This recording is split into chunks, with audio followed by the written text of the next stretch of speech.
صحیح بخاری میں حضرت ابو ہریرہ رضی اللہ تعالیٰ عنہ سے حدیث مروی ہے جو بہت ہی مشہور ہے۔ نبی پاک صلی اللہ علیہ وآلہ وسلم نے خود ایک قصہ بیان فرمایا بنی اسرائیل کا۔ حضور فرمانے لگے کہ 3 شخص تھے، ایک کوڑ کے مرض میں مبتلا تھا، کوڑا تھا، ایک گنجا تھا، ایک نابینا تھا، ہر وقت پریشان رہتے تھے۔ تو میرے رب نے ان کو آزمانے کا فیصلہ کیا۔ دیکھو اللہ کے آزمانے کا طریقہ کیا ہے۔ ایک فرشتہ انسانی شکل میں سب سے پہلے جس آدمی کو کوڑ تھا اس کے پاس آیا۔ صلی اللہ علیہ وآلہ وسلم بیان فرماتے ہیں کہ اس نے اس کے پاس آ کر کہا کیا چاہتے ہو؟ تو اس آدمی نے کہا کہ مجھے کوڑ کا مرض ہے، مجھ سے لوگ نفرت کرتے ہیں، مجھ سے لوگوں کو گھن آتی ہے، کاش میری کھال ٹھیک ہو جائے، میری جلد ٹھیک ہو جائے اور میری بیماری چلی جائے۔ تو فرشتے نے ہاتھ پھیرا تو اللہ تعالیٰ نے اس آدمی کو اس بیماری سے شفا عطا فرما دی۔ اب فرشتہ اس سے پوچھتا ہے پسند کیا ہے، مال کون سا پسند ہے؟ تو وہ آدمی کہنے لگا کہ مجھے اونٹ بہت پسند ہے۔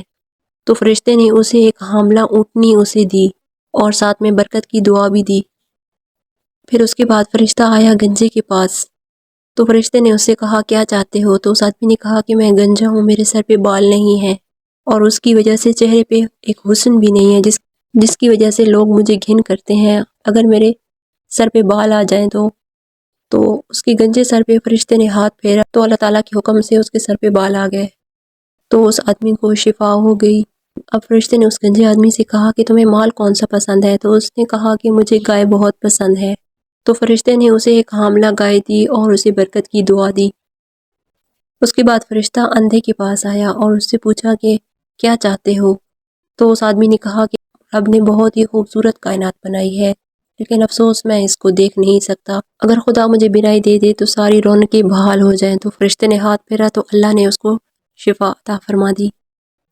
تو اس طرح اس آدمی سے فرشتے نے پوچھا کہ تمہیں پسند کیا ہے مال میں؟ تو اس آدمی نے کہا کہ مجھے بکریاں بہت زیادہ پسند ہیں۔ اس طرح اسے فرشتے نے ایک حاملہ بکری بھی دے دی اور ساتھ میں اسے برکت کی دعا بھی دے دی۔ اب وہ آدمی جس کو حاملہ اونٹنی تھی اس کو اللہ تعالیٰ نے اتنی برکت عطا فرمائی کہ اس کی اونٹنیوں سے وادی بھر گئی، اور جس آدمی کو گائے دی تھی اس کی پوری وادی گائے سے بھر گئی، اور جس آدمی کو بکریاں دی تھی آدمی کی پوری وادی بکریوں سے بھر گئی، اس کی پوری وادی میں ریوڑ ہی بکریوں کے ریوڑ نظر آنے لگ گئے۔ اب رب تعالیٰ نے فیصلہ کیا کہ ان تینوں آدمیوں کو آزمایا جائے۔ زوال امتحان نہیں ہوتا، عروج امتحان ہوتا ہے۔ اصل تو آپ کا پتہ عروج کے دنوں میں چلتا ہے۔ اللہ نے ایک فرشتہ بھیجا جو انسانی شکل میں سب سے پہلے اس کوڑ کے مرض والے آدمی کے پاس آیا۔ تو اس فرشتے نے اس آدمی سے کہا کہ میں مسافر ہوں اور ایک سفر پر جا رہا ہوں، تو مجھے آپ سے مدد کی درخواست ہے۔ تو اس آدمی نے اسے کہا کہ مجھے ایک اونٹ درکار ہے۔ تو بدلے میں وہ آدمی کہا کہ میرے بہت خرچے ہیں، میں نے ابھی وہاں بھی دینے ہیں کچھ پیسے، کچھ یہاں دینے ہیں۔ تو فرشتہ کہنے لگا تو پہلے کوڑی نہیں تھا؟ تو وہ ناراض ہو گیا، تو وہ آگے سے کہنے لگا کہ میں تو جدی پشتی رئیس ہوں، میرے باپ دادا کی جائیداد ہے کافی زیادہ۔ تو فرشتہ آگے سے اس کو کہنے لگا کہ اگر تو جھوٹا ہے تو اللہ کرے تو بالکل پہلے کی طرح ہو جائے جیسے پہلے تو ایک کوڑی کے مرض میں مبتلا تھا۔ پھر اس کے بعد وہ آیا اس گنجے کے پاس اور اس سے کہا کہ میں ایک مسافر ہوں، اللہ مدد کرے، آپ اگر تعاون کریں تو سفر آسان ہو سکتا ہے، مجھے ایک گائے چاہیے، اگر آپ مجھے ایک گائے دے دیں۔ تو وہ آگے سے کہنے لگا میرے ذمہ بہت زیادہ کام ہے اور میرے وسائل ابھی اتنے نہیں ہیں کہ میں تمہیں کچھ دے سکوں۔ تو فرشتہ آگے سے اس کو کہنے لگا کہ پہلے تو گنجا نہیں تھا، تیرے حالات کافی زیادہ خراب تھے، تیری کا خبردار، میں تو جدی پشتی رئیس ہوں، میرے باپ دادا امیر تھے، ان کے پاس کافی زیادہ جائیداد تھی، میرے تو جدی پشتی باپ دادا امیر ہیں اور میں ان کی طرف سے جدی پشتی میں ایک امیر آدمی ہوں۔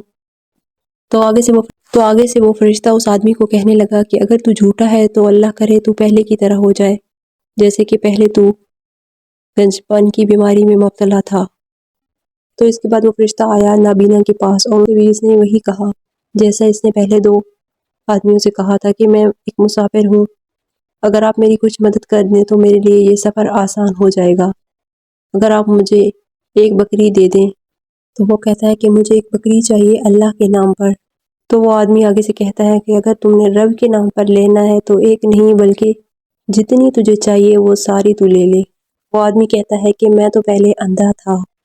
تو فرشتہ آگے سے کہنے لگا کہ میں صرف امتحان کے لیے آیا تھا، مجھے ایک کی بھی ضرورت نہیں ہے، لیکن پہلے تمہارے دو دوست امتحان میں ناکام ہوئی ہیں تو رب ان سے ناراض ہو گیا ہے، لیکن تو اس امتحان میں کامیاب ہوا ہے تو اللہ تجھ سے راضی ہو گیا ہے۔ وہ دونوں جن سے امتحان لیا گیا تھا ان سے وہ سب کچھ چھین لیا گیا۔ وہ پھر سے کوڑے کی مرض میں جس مرض میں تھے اسی مرض میں مبتلا ہو گئے۔ وہ دونوں جو امتحان میں تھے تو وہ دونوں ناکام ہو گئے، تو اس سے نعمتیں چھین لی گئی، صحت چھین لی گئی، پھر کوڑے اور پھر گنجے ہو گئے۔ تو اس تیسرے آدمی کو اللہ تعالیٰ نے اور زیادہ نعمتوں سے نواز دیا۔ زوال نعمت کب ہوتا ہے؟ جب لوگ مسکین کا، غریب کا، لاچار کا خیال نہیں رکھتے، اس کی مدد نہیں کرتے، اللہ کی راہ میں صدقہ و خیرات نہیں کرتے۔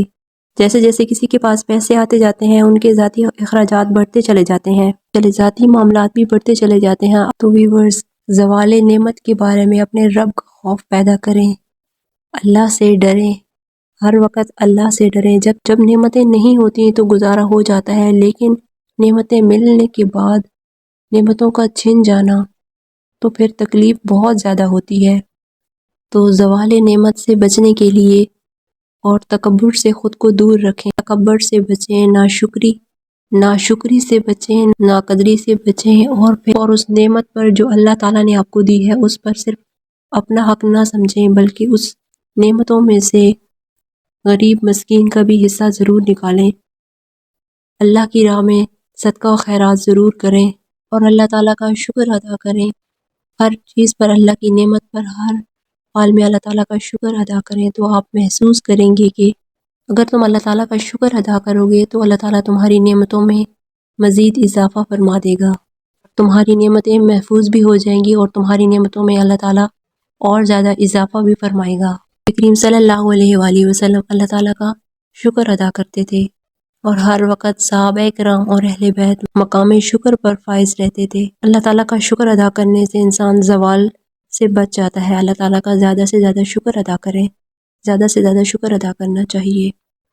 اگر کوئی بھی نعمت آپ کے پاس ہے، اولاد کی صورت میں ہے، ماں باپ بہن بھائی کی صورت میں ہے، دولت کی صورت میں ہے، روپے پیسے کی صورت میں ہے، اچھی صحت کی صورت میں ہے، میاں بیوی بچوں کی صورت میں ہے، جو بھی نعمت آپ کے پاس موجود ہے، اور اس میں کبھی تکبر کا شکار نہ ہو، خود پسندی کا شکار نہ ہو، اور کبھی بھی ایسا کوئی کام نہ کریں جس سے آپ اللہ تعالیٰ کی ناراضگی کا موجب بنیں۔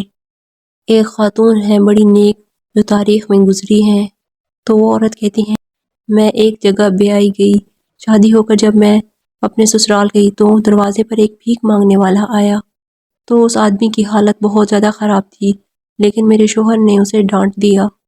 تو اس عورت نے اپنے شوہر سے کہا کہ ہماری حالت اللہ کا شکر ہے بہت بہتر ہے، اور مجھے لگتا ہے یہ فقیر کافی دنوں سے بھوکا ہے، اس کی حالت مجھے ٹھیک نہیں لگ رہی۔ تو وہ عورت کہتی ہے کہ اگر اس کی ہم تھوڑی سی مدد کر دیں اور اسے ہم 4 پیسے دے دیں تو کیا حرج ہوگا؟ تو وہ آگے سے اس کا شوہر کہتا ہے کہ ہرگز نہیں، تم نے اس کو کچھ بھی نہیں دینا۔ بی بی کہتی ہے کہ میرے پاس اپنے ذاتی پیسے بھی کچھ موجود تھے جو مجھے میکے سے میں ساتھ لے کے آئی تھی، جیسے ہی میرا شوہر سائڈ پہ ہوا تو میں نے وہ پیسے نکال کر اس مانگنے والے کو دے دیے، اس کی تھوڑی بہت مدد کر دی۔ تو وہ میں نے پیسے اس کو دے دیے کیونکہ اس فقیر کی حالت بہت زیادہ بگڑی ہوئی تھی، لگتا تھا کہ اس نے 3-4 دنوں سے کچھ بھی نہیں کھایا۔ تو جیسے ہی میں اس فقیر کی مدد کر کے پیچھے پلٹی تو میرے پیچھے میرا شوہر کھڑا ہوا تھا۔ تو اس جرم میں میرے شوہر نے کہ اس نے مجھے منع کیا تھا کہ اس فقیر کو کچھ نہیں دینا، لیکن اس کے باوجود میں نے اس فقیر کی مدد کی تھی، تو اس جرم پر میرے شوہر نے مجھے طلاق دے دی۔ تو اس بات پر وہ عورت بہت زیادہ تکلیف میں تھی اور دل میں سوچتی تھی کہ مالک، میں نے ایسا کوئی جرم تو نہیں کیا، میں نے تو صرف اس کی مدد کی ہے، اور اس نیک کام کرنے کے جرم میں مجھے اتنی بڑی سزا ملی ہے۔ تو اس عورت کی عدت گزرنے کے بعد میرا مالک بہت زیادہ پریشان تھا۔ پھر میرا ایک اور رشتہ آیا، میری شادی ہو گئی۔ اب جدھر اس کی شادی ہوئی وہ آدمی بہت زیادہ نیک تھا، اتنا اچھا شوہر دیا اللہ تعالیٰ نے اس کو، اتنا نیک آدمی تھا، اتنا کمال کا آدمی تھا کہ ہر مشکل کے بعد آسانی عطا فرماتا ہے۔ وہ عورت کہتی ہے کہ اتنا باکمال شوہر مجھے دیا، اتنا نیک اچھا فرما بردار شوہر دیا، اتنی عزت کرنے والا محبت کرنے والا شوہر دیا۔ تو عورت کہتی ہیں کہ ایک دن باہر کے ساتھ بیٹھی تھی کہ دروازے پر دستک ہوئی، تو وہ اس عورت نے اپنے شوہر سے پوچھا اگر فقیر ہوا تو کیا میں اس کو کچھ دے سکتی ہوں؟ تو آگے سے اس کا شوہر کہتا ہے کہ شوق سے تم جتنا چاہو جو چاہو دے سکتی ہو۔ جیسے ہی وہ عورت دروازے پر آئی تو اس کی چیخ نکل گئی کہ دروازے پر جو شخص مانگنے آیا وہ میرا پہلا شوہر تھا۔ تو یہ اس پر زوال نعمت آ گئی۔ زوال نعمت یہ ہوتی ہے کہ اللہ کے مال پر اپنا حق سمجھ لینا۔ اللہ تعالیٰ نے جو ہمیں مال دیا ہے ہم اس کو یہ سمجھتے ہیں کہ وہ ہماری ملکیت ہے، اس میں ہم دوسروں کی مدد نہیں کرتے، اللہ کی راہ میں صدقہ و خیرات نہیں کرتے، اور ہم صرف یہی کہتے ہیں کہ ہمارے پاس جو بھی ہے وہ صرف ہماری ضروریات کو پورا کرنے کے لیے ہے۔ آپ کو یہ یاد رکھنا چاہیے کہ اللہ تعالیٰ نے ہمیں جو کچھ دیا ہے وہ سب ہمارا نہیں ہے، بلکہ اس میں غریب کا، مسکین کا، سائل کا، کمزوروں کا بھی حق ہوتا ہے۔ بعض لوگوں کو اللہ تعالیٰ نعمت دیتا ہے لیکن وہ ان نعمتوں پر سانپ بن کر بیٹھ جاتے ہیں۔ وہ سمجھتے ہیں کہ ہمارا اس چیز پر پورا حق ہے، اور اس سے اگر وہ کسی کو دیں تو وہ یہ سمجھتے ہیں کہ وہ اس پر احسان کر رہے ہیں، اور اللہ کی نعمتوں پر سانپ بن کر نہ بیٹھیں۔ حضور پاک صلی اللہ علیہ وآلہ وسلم نے ارشاد فرمایا کہ اللہ تمہیں رزق دیتا ہے غریبوں اور مسکینوں کے وسیلے سے، تو ان کی برکت سے تو تمہیں مل رہا ہے، اور اس پر تم تکبر کرتے جا رہے ہو، غرور کرتے جا رہے ہو کہ یہ صرف میرا ہے۔ زوال کی نعمت کی نشانی ہے۔ تو جو کچھ آپ کو اللہ تعالیٰ نے دیا ہے اس میں سے ضرور اللہ کی راہ میں خرچ کریں، اور اس ماہ رجب المرجب میں زیادہ سے زیادہ صدقہ و خیرات کریں تاکہ اللہ تعالیٰ آپ پر رحم فرمائے، اور آپ کو جو اللہ تعالیٰ نے نعمتیں دی ہیں ان میں دن دگنی رات چگنی ترقی عطا فرمائے۔ اس ویڈیو کو صدقہ جاریہ سمجھ کر زیادہ سے زیادہ شیئر کر دیں۔ جزاک اللہ۔